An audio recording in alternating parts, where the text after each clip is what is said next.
There's Catherine. Hi. So I opened up the link to the Project Euler, and there's just like Mhm. problem 1, 2, and 3. And then I just like went to problem Euro 6, and I have that open, and I was just gonna copy and paste it into the REPL. Is Oh that what yeah. you do? I think Tani said that you have to. Is there an index.js file in there? Yeah. Yeah, I think she said that she's been just doing the problem in there, and then when we're finished, she'll like cut and paste into a new like file for the problem itself. Okay. Otherwise, she said it won't run. So let's see. Oh, whoops. I tried to do something and what just happened? There's Tani, Elise. What just happened? You can also run that like you can run that in like a VS Code file too if you want. You don't have to, it doesn't have to be in Replit. You could just Oh, copy and paste it later. hold on.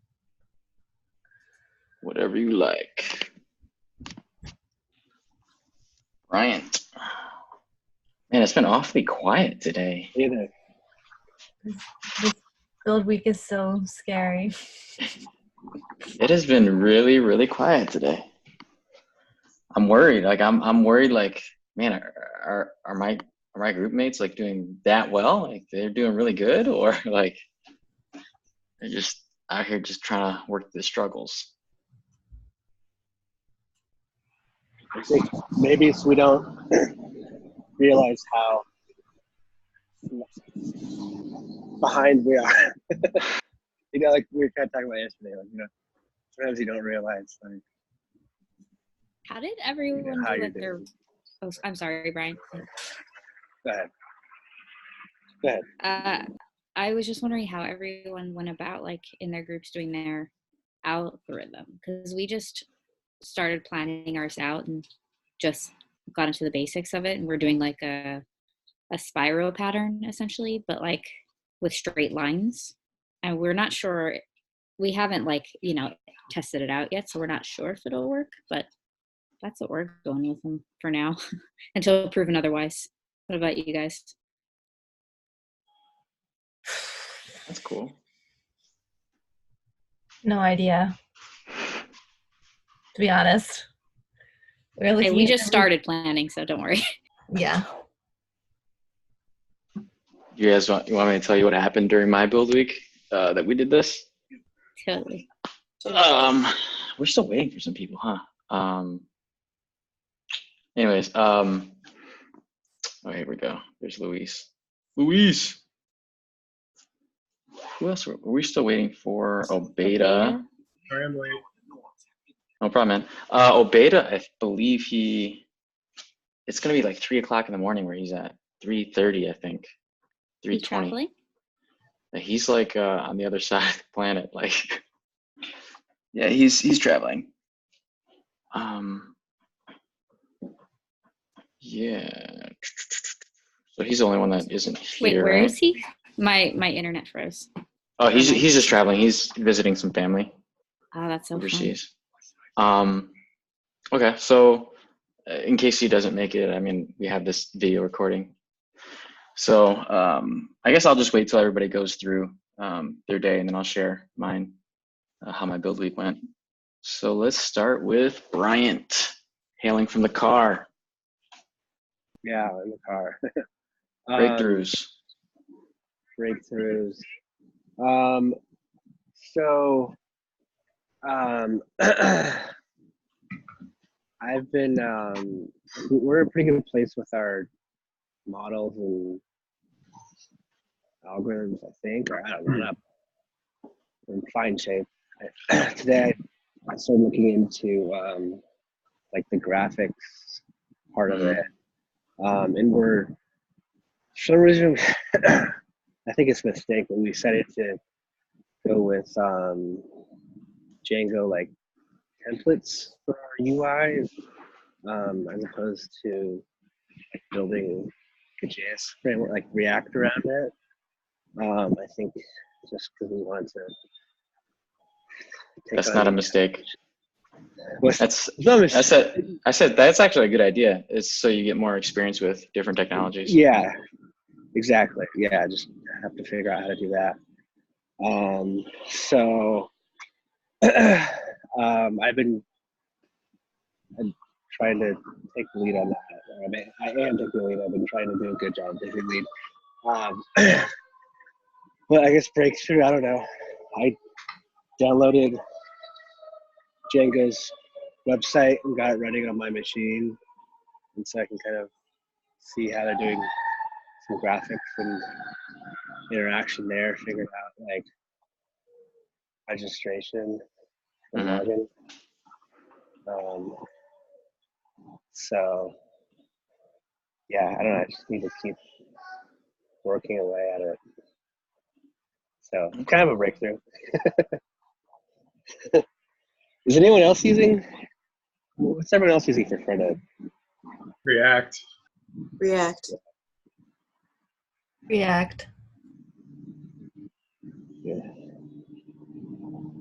And Vue. Okay. Catherine, you want to? Oh, me?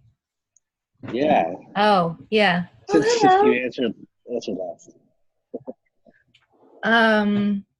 Today was I don't know, we did a lot of work yesterday. We fixed we started our front end. We have a registration and login talking to our deployed server, Heroku. And then we're just like stuck on the algorithm, the room generator. So, I mean, that's where we're at. And it's just, I have like the biggest headache, just like a massive headache. And I'm just like, kind of like, let's just hard code 100 rooms at this point. I'm sure a lot of people have thought about that. And I was like, So yeah, that's where I'm at. How about Jade?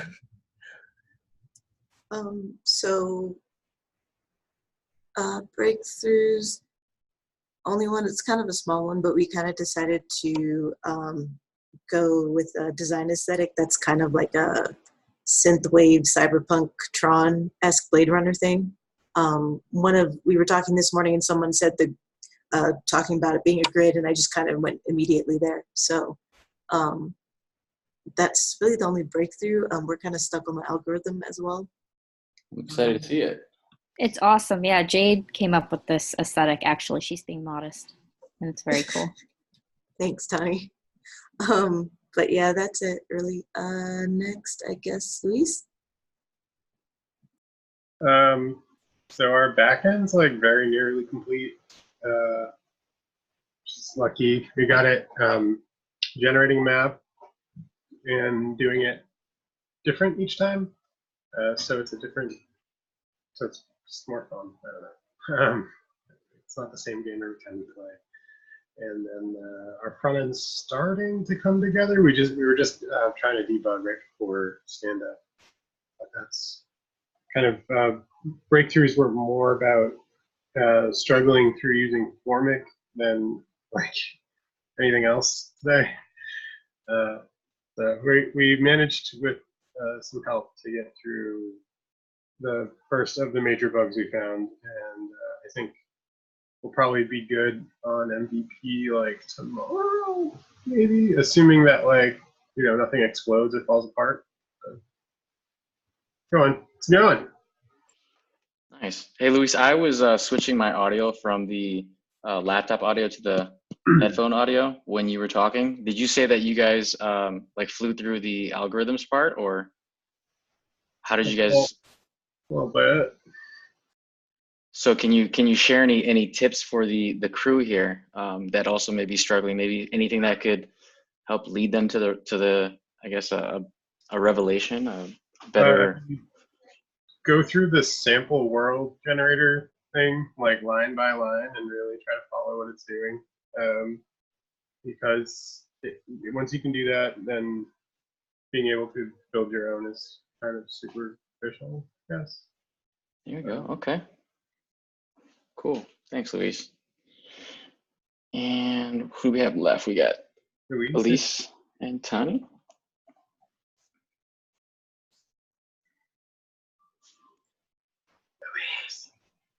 Elise. Sorry, my Wi-Fi went out. The Wi-Fi has been exceptionally garbage today. Let's see. Breakthrough. A breakthrough that I have come to realize is that I would not really know what to do on this project if it weren't for my teammates, really. Secondly, yeah, my internet is frozen. We can still hear you though. Yeah, I can't tell if you can because everyone's just frozen staring at me. So like, but yeah, today has been, we've been doing a lot of squashing of bugs. We have like the server up and running, but we're having like some slight issues with getting our rooms to show up. So after stand up, basically we're gonna get back together and work on that. So that's pretty much all I have. Okay. We have Tani, last to go. Last but not least. My day was similar to Jade's, except I did not come up with a design aesthetic. Instead, I was working on debugging our Heroku deployment. We had to like add something to it, and for some reason it wasn't liking the deployment from my laptop, so we went with we deployed it again from the other person who's working with me on it from his laptop, and it works on the same code. So I don't know, but yeah, we debugged it. It's kind of sort of found a workaround, and now it's deployed correctly, we believe. And then we started discussing our our world design, and I had mentioned earlier we're doing like a spiral kind of thing, so it'll look pretty interesting. Yeah, it just we hope it works because we haven't actually run it yet. We're still in the process of writing the code for it. That's about it. But I agree with you, Elise. I probably would have struggled too without the guidance of our team, because I was like, you know what, I'm all for just hard coding it because I know it'll work. But yeah, I guess that defeats the purpose. Okay, cool. Sounds like everybody is, I guess, enjoying the fruits of Build Week, which is to struggle and to grow in the struggle. Except Luis, they sound like either they started like last week, or they, or just I don't know, they just found the solution guide somewhere, huh? Just kidding. Yeah, I think you should definitely follow his hint to check out the world creation code. And then to let you all in on a little secret, when I went through CS, it was like right at the end of CS. So this project would have been the last thing that we would have learned or done in CS, which is, I know is weird because you guys are doing it in the 4th week, but we did this last week and I was leading my group. Like it was just like 4 of us guys that had always like pair programmed every single day together. And I got the TL job. Like I found out the Sunday before we started, and I had my whole team. I was like, yo, you guys better be doing this Traversy Media Django Python like tutorial app over the weekend. I'm not having any stragglers. Let's go. Come on. And then day right before, I was like, hey guys, I got the TL job. I'm not going to be able to do Build Week with you guys. I'm sorry. They were like, are you serious? So no, yeah, I actually never did this project. So it's gonna be interesting guiding you guys through. I mean, I have the solution guide. They actually use the Django templates to design their front end. They're not using React in the solution guide. So I mean, I'm gonna help you guys the best I can with any bugs or anything like that. And if there are no more questions with Build Week stuff, we'll have Catherine start driving. Got 29 minutes for Project Euler number 6. No other questions? Nobody wants to ask Luis for any more hints or anything like that? No?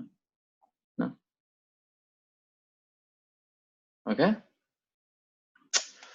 I highly advise you to take advantage of this time. I wish I had gone through Project Euler problems like this, because just in doing this for the last 2 months, I feel like my problem solving skills are like super strong. Like had I been doing this for the last like 4 months, it'd be like just stupid right now. I'd probably have a job right now, but yeah. All right, take it away, Catherine.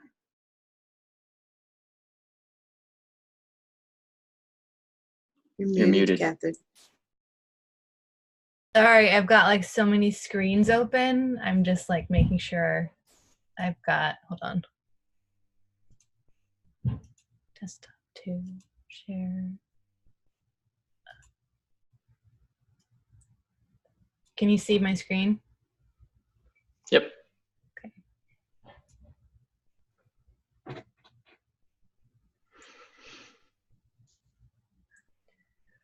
So, Did we get the answer to problem 4, by the way? Sorry to backtrack. I thought we had, but I'm missing it on my, I thought I had submitted it, but it's missing from my Project Euler. I don't think we finished it, actually. I think we got close, but it wasn't the answer. Okay, that's probably why then. I didn't post it. The answer for you guys? I didn't see it. C1. Okay, I'll drop it. Go ahead and continue there, Catherine. So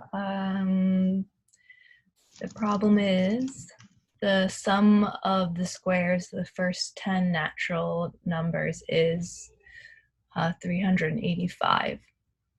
The square of the sum of the first 10 natural numbers is 3025.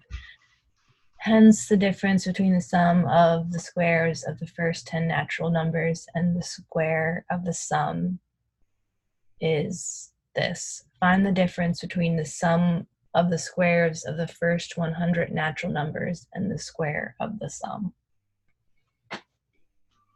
That sounds like a riddle, like Sally sold X amount of seashells by the seashore. Like there's so many like very similar sounding words.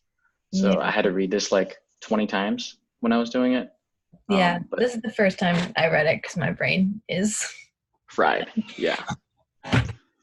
So let's start understanding things here. I think your brain is fried because you have understand on line 11 there. Understand. It's yeah. It's all right. I understand. Build it.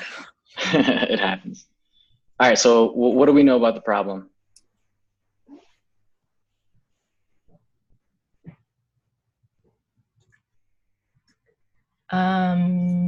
We need to know what natural numbers are.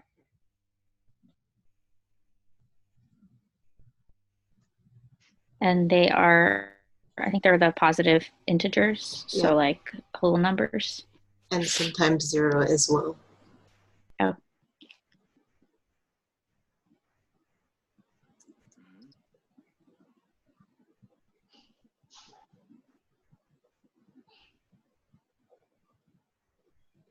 Oh, so I think on line 3 of Catherine's replit, so that's actually not 12. That's supposed to be like a 1 with a caret symbol to demonstrate that it's like 1 to the second power and then 2 to the second power, 3 to, and so forth. So maybe 10 to the second power. Okay. That makes a little more sense, right? Oh, yeah. Yeah, okay. that makes more sense. I didn't want anybody to get confused on that. I was like, I don't know where that 12 is coming from. Yeah. I was like, is that a natural number? I don't know. That math seems off, but yeah. So then on line 6, does that mean everything in the parentheses and then squared as well? Correct. Yep. Okay. Yeah. There you go. Good catch. That makes sense. So then that'd be 55 to the second power. Oh, sorry. It's okay. You probably just, when you copy and paste it, it probably just didn't format correctly or something. And that's the base. That's and that. Okay. Yeah. Mhm. So what else do we should we know before we start coding?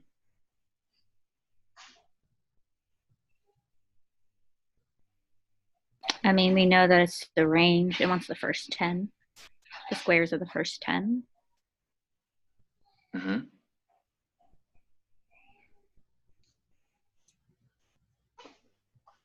So if you're Oh, going to sorry, create first 100.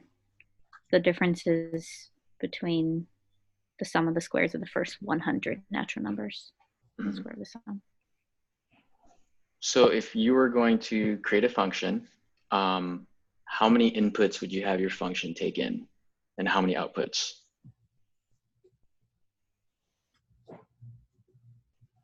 Just a limit input, I think. Well, it would be like 100.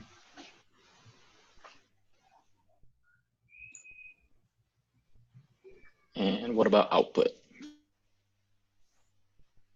Just one.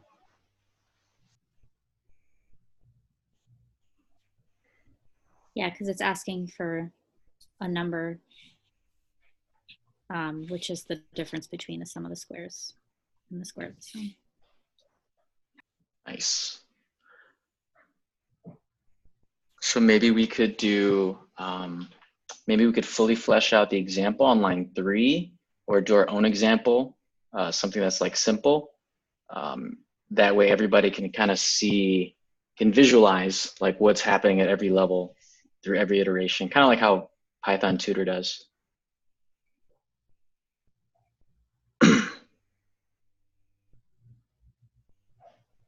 So like on line 17, you just start putting like example input, would be like example input colon. First What's 3. that? Can we do like Yeah. just the first 3 to make it Yeah. super simple? Yep. Good idea. Go ahead, lead the way, Jade. So if we're doing line 3, it would, so let's say we're finding the difference between the first 3 natural numbers and the square of the sum. So then it would be 1 to the power of 2 plus 2, and just until 3, and then figure out what that equals. And then do line 6 after that, and then subtract.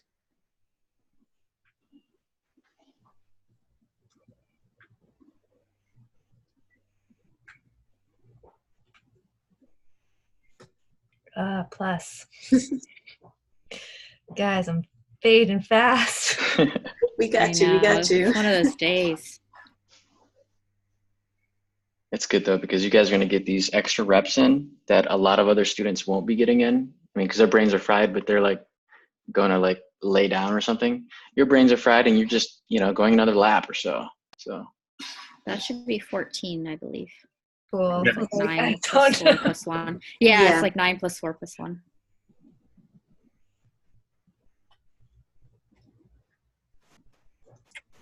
just a heads up, 20 minutes left.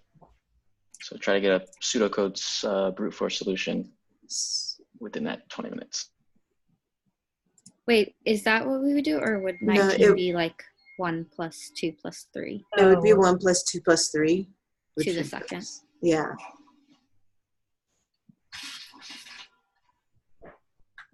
Which So is it's like 6 to the second, so 36. Yeah, 36. Yep.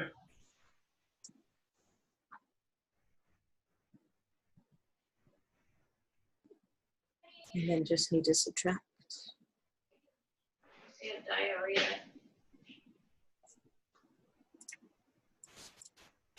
Which is 22.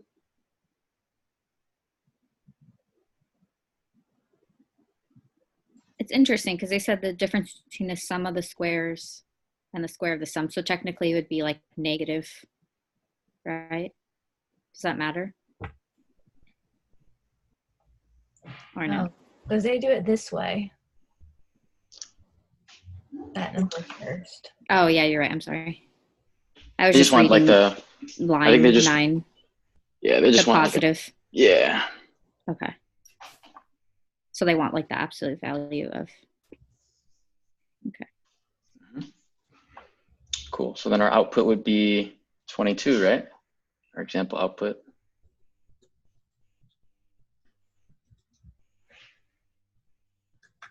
Very nice. So knowing what we know, how do we pseudocode this in English? Like the steps involved in doing what we just did right there.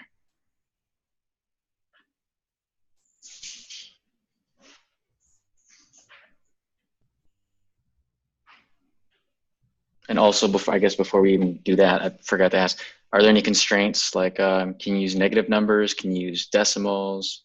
Let's consider all those things. Well, with the natural numbers, that's positive whole numbers and integers. So that would be our constraints. Good. And I assume we started at 1 because it doesn't really matter if we put 0 in. Right.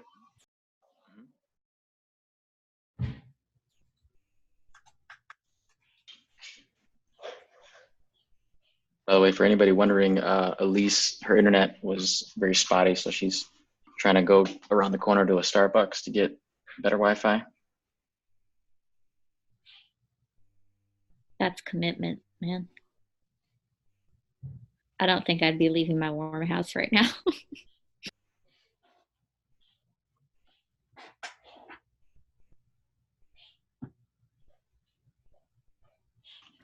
25 minutes remaining. I think you guys can probably get a coded brute force solution in instead of just the pseudocode. Let's do it. Yeah. So step 1. Understand. Plan.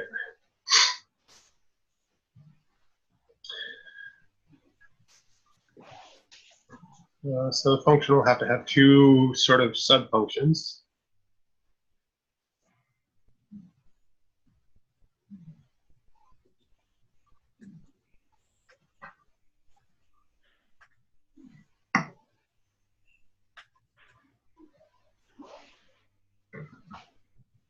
That's a swear word right there, Catherine. That 2 sub. Just kidding. Sorry. Bad joke. Sorry. Let's keep going though. You can't see me, but I did giggle.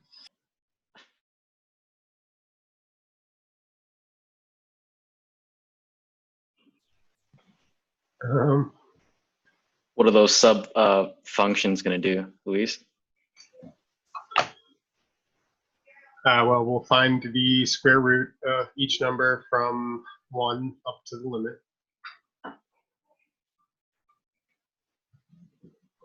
And keep tally of Actually, the squares. yeah, sorry, not square root. No, yeah, I figured you were just misspeaking, but yeah, I knew what you. I was like, I don't remember. I knew you knew. Which. Good catch. Good catch. Okay. So one will. So one is the square of sums, and one is the sum of squares. Yep. Is that what it said? That's confusing.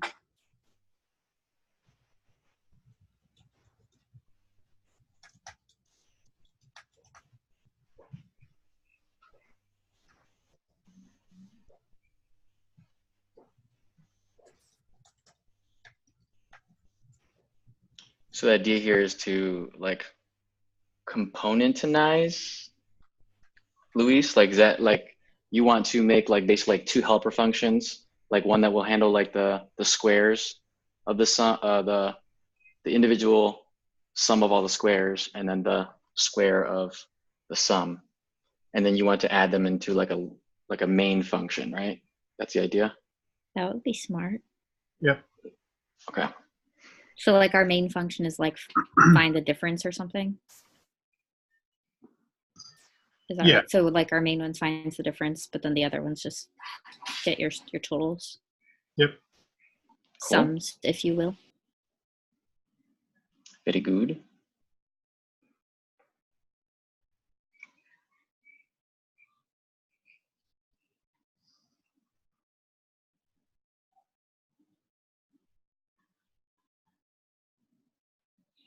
Okay. Do you feel like you have enough pseudocode to go off of, or do you feel like you should go a little more in depth?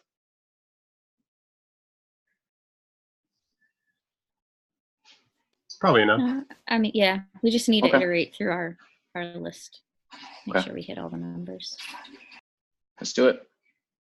Execute. Would this be a case for the using a while loop? I'm really bad at deciding this. Could be. I mean, you can do what, so a while loop can do what a for loop can do. You just have to create like a base case basically for it. Yeah.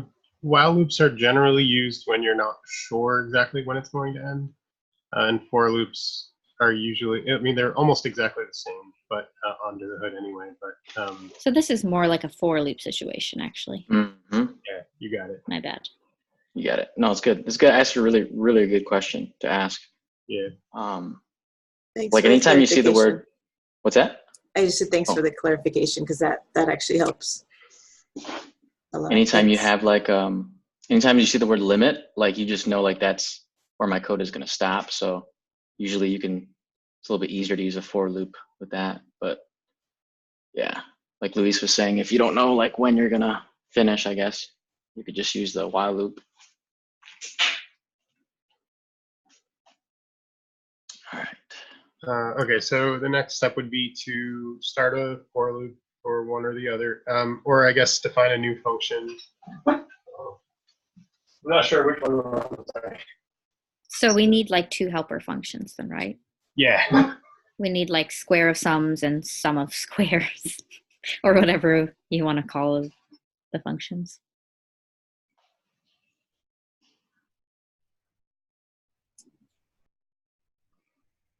And that would be the first one, the sum of squares. So that would be like 1 squared plus 2 squared plus 3 squared. Yeah. Do you guys normally put your helper functions inside of the main function? No. I'm just asking because I normally just put them above because it allows me to like break up my code. But I mean, whatever you guys want to do is it's up to y'all. Probably would have a better, what is it, runtime complexity if we break it up. But you know, what do I know? I'm terrible at that stuff. The same number of functions will, the same number of calls will happen regardless. It would be a similar runtime complexity, but it will just be more readable if it's not nested. Gotcha. Good clarification.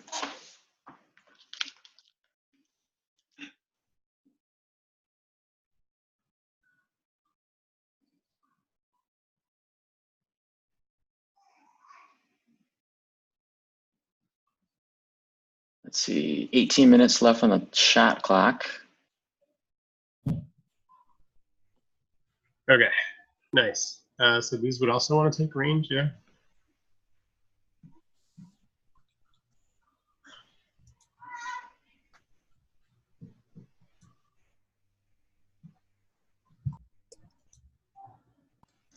Wait, so did we define prior to writing these, like how many inputs each one would have, or did we just? So when you say range, is that like a single input that represents a whole range? Because we know that That's we're our- starting at 1. Yeah, We that's need our a limit. Okay, so we said limit, then maybe we should Okay. name it Upper limit. upper, Mm. yeah. Just so that it's like more semantic, it's easier, it's more readable. Because if you come back to this code in like 3 weeks and you're like, wait a second, range, where's the other parameter? Just a little bit easier.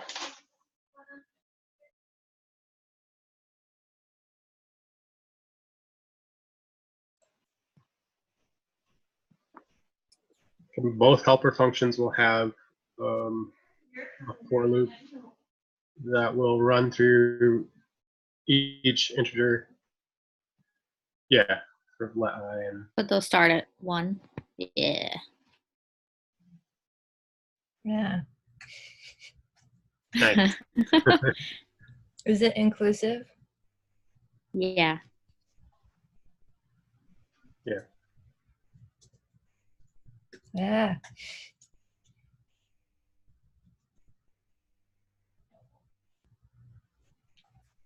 And if you copy paste as it is, you can just use it for.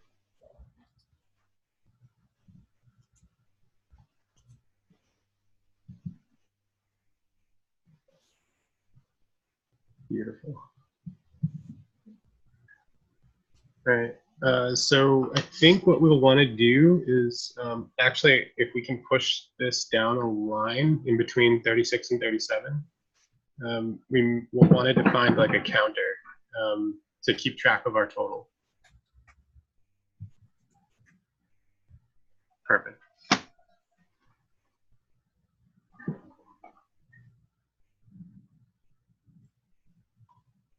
And we'll likely be doing the very same thing for the function below it as well. Nice.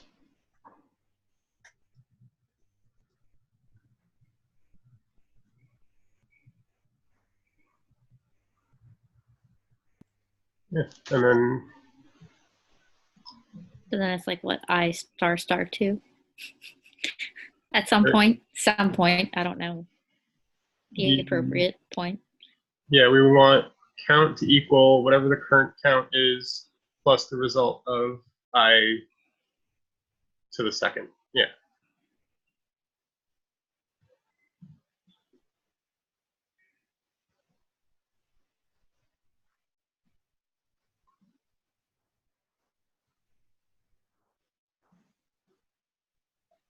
And then this one, we're actually just having count be the sum of all of these numbers. Yeah. And then don't we have to square all of them as well? Yeah, then you square root, I guess, the count on the next line, like right below count. Or would you do it? Oh, We would You do do it it- outside, wouldn't we? Mhm. okay, that makes sense too. Yeah, because if you square it every time it's in the for loop, it'll just grow so fast. Oh yeah, good point. That would be massive.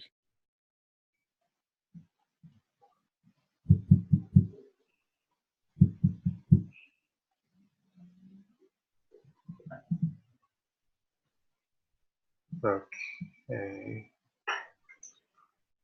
So then in some difference, theoretically, we would just want two variables to hold the results of the helper functions. Mhm.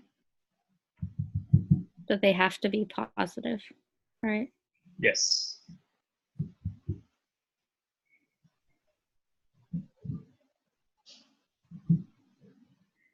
The way it's set up, it would be impossible for them to be negative.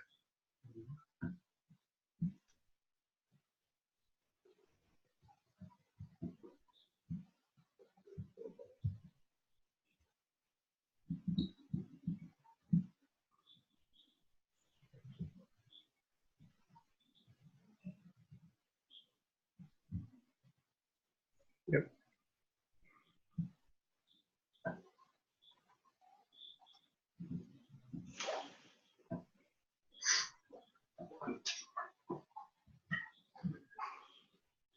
Wonder how many years this is going to run for. Wait, how would we ensure that it's positive? Because Well, we're only. if you subtract one from the other, if like in our example, depending on the order that you subtract, it would be. Oh yeah, yeah. I thought you meant like those variables would have to be positive. Oh no, I meant for the actual difference. We have to specify that it'll be positive. I was just not sure how to specify. As long as we always do the larger number first, which will always be sum of Wouldn't it be square sum? Yeah, thank you. Yeah, it should be right. That should do it. Result. Ah.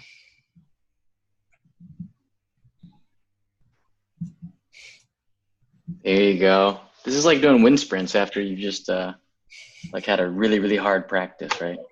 It's the same thing. It's good. It's good for you. All right, let's check it out. So we should probably start with the 3 first before we try to do the bigger number. Good idea.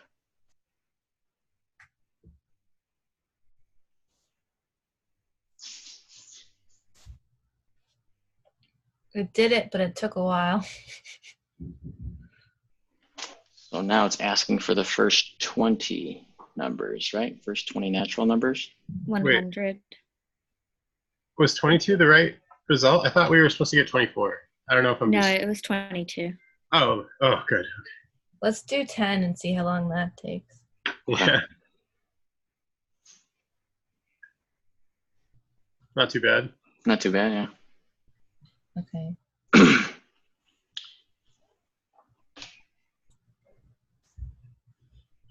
Oh. Not bad at all. Nice. Let me see. 25. I think that is the right 25 answer. million. Yeah, that is the correct answer. Good job, guys. Man, you finished it with like 10 minutes left to go on the clock. Yeah, 10 minutes and 21 seconds. I'm going to put this copy. Before we close out of this, like the last step of polyos is obviously to reflect and to iterate on the plan if it can be. What is our runtime? Order n. Mm-hmm. Can it be improved? Not really. Yeah. What's our space complexity? I'm not sure how to calculate that. So what is the space complexity actually? Space complexity, very similar. So instead of like counting the number of operations that like with runtime complexity, you're looking at like what happens to the number of operations my code will run as n increases to some arbitrarily large number, right? So like with space complexity, same thing, except you, instead of looking at the number of operations your program will run, you're looking at like how much more space will my code need as I increase n to an arbitrarily large number. Space in terms of like memory location, or? Yeah, so like anytime you use like the trade-off for using a cache, it'd be like a dictionary in Python or like an object in JavaScript, you're trading space for time complexity. But with JavaScript, like from what I've read and from what I've learned, JavaScript developers don't necessarily ever have to really worry about space being an issue. Right. So sacrificing space is okay for time, but that's not always the case with other languages, like C or something like that. But so yeah, generally you're gonna make a sacrifice. So in this instance, we're using 3 pointers, Mm-hmm. and that's it. If we were to have been like pushing this all into an array or a cache or something, it would be much, much larger. But since we're only using counts, it's just three little blocks. So that would be how that would translate. So like you do it the same time as you would like if you calculated the runtime complexity line by line. You know how we went through and we would do like, okay, this for loop, that's n, and then you add all like those like terms together, and then you basically get rid of insignificant terms, and you just stick with like the largest, most significant one. So like runtime complexity for this, I mean, it would technically be like 2n, right? Yeah, because it's doing 2 operations for every instance. Like so line 52 and 53, like you're calling sum of squares, which has a runtime complexity of O of n because of the for loop. Mm-hmm. And then same for line 53 when you call square of sums. So then you do your n plus n would equal 2n, but then you simplify and you like basically only pay attention to the significant like term. So we just go with O of n. So it'd be linear. Same thing for your space complexity. You're looking at like a space complexity of like line 37, line 45, like that count variable that you're creating there. It's just a pointer, like you were saying. Like it's not gonna, you're not creating like another array, or you're not creating like another object that's gonna take up a lot of room. So in the end, it would be, what would you guess? What would you guys guess for space complexity? Oh, did anyone else have Project Euler just go down? It's not doing anything for me. Hmm. It's been doing that to me today as well. Oh. Yeah.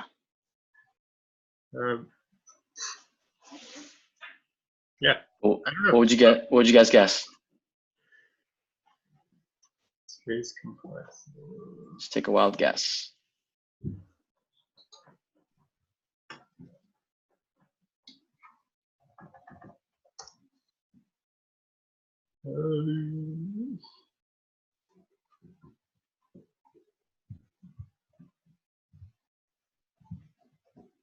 Well, I think I would guess the same. Order, whatever, n Anybody else times guess? 2. I don't know, so I'm gonna jump on Luis's bandwagon. Okay. Jade, what's your guess? Well, I was kind of thinking more of terms of it being simpler than doing like an array or an object for space. So I was going to say O of 1, but I'm guessing. And Catherine? I'm not sure. 1. I'm gonna go ahead and I'm gonna assume 1 as well. I haven't checked up the exact answer, but based on my knowledge of space complexity, like anytime something is fixed, like the count, like the pointers we're talking about here, like doesn't matter how large upper limit gets in any of these variables, like the count variable is still gonna be the same. Like it's still gonna require the same amount of memory, because basically an integer, I think it takes 8 bytes, no, 4 bytes, which is 32 bits. It takes 32 bits to store an integer in memory, in RAM. So like that won't change like as upper limit increases, because it's just pointing to a number. We're not like creating like an array of like n amount of items in it. So I'll check on that, but I'm almost positive that it's O1. So Cool. All right, good work, everybody. Man, Yay. solid work. Get some rest. Day 3 tomorrow. Hit me up if you have any need any hints from the solution guide. Cool. Nice. Have a good night, everyone. All right, everybody. Thanks, Catherine. Bye. Bye. See ya.